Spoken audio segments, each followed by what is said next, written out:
When Kara Danvers decided that she wanted to become a superhero, she was inspired by the actions of her older cousin Superman. He set her up with a family, a fake identity, even inspiring what she would grow up to do for a living. Similarly, her costume is a reflection of her admiration for Clark/Kal-El. She had One-Shot make several versions of the suit until they got to what ultimately is a female Superman outfit, with very few but important differences, one of which is having a skirt instead of pants like Superman, and it's highlighted by a gold waistband replacing the belt on Soup's costume. Another difference, other than the red lining on the sides, is that the logo does not have the yellow behind it. Instead, it has a yellow lining around the logo. This suit represents hope, and it embodies the naivety and idealism that led Kara to wanting to be Supergirl in the first place. It's iconic and the definitive suit for this version of Supergirl, but it still had room to grow.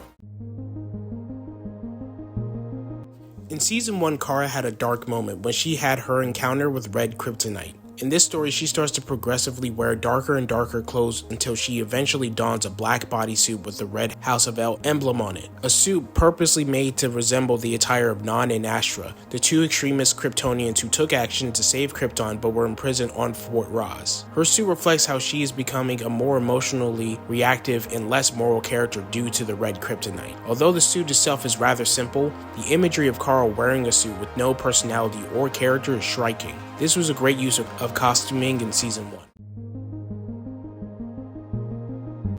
This armor was created by Lena Luthor to serve as a defense against the Kryptonite. This suit does differ greatly from the other Supergirl outfits. The helmet creates a black dome that envelops her face and has an armored chest plate that includes a glowing House of El emblem. It probably diverts the most from what we would consider a Supergirl outfit, which makes sense. The suit was made as a form of protection for Kara, even including a HUD to give the suit status. I like how practical the suit is. For someone who's an alien and on occasion travels to space, it makes sense that what's made for her in some way resembles a spacesuit. It's also the first nanotech suit for her. I like it overall, although it's probably the least Supergirl feeling suit that she's worn.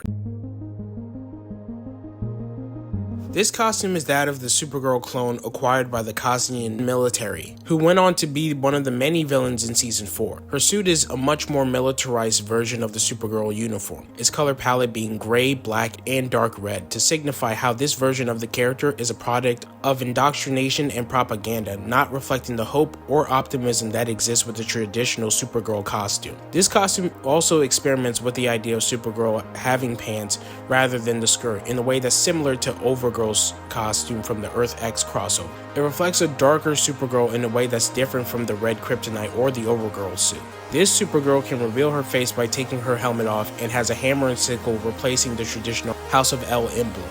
It's taking the idea of a super person and twisting it to the will of a specific political agenda. This suit is slick and inventive. Now we've reached the final suit of the Supergirl series. This suit very closely resembles that of the Red Daughter uniform, while having the traditional super family color scheme.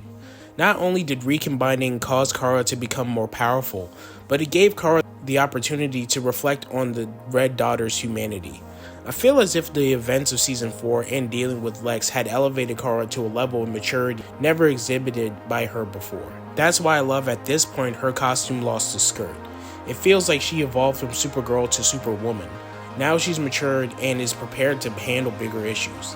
The lighter but muted blue, while keeping the long red boots and the yellow waistband, shows the balance of maturity and still maintaining optimism. This is the best suit Kara has had in the show, and I'm happy it's the one that she kept until the very end, because it is unquestionably my favorite.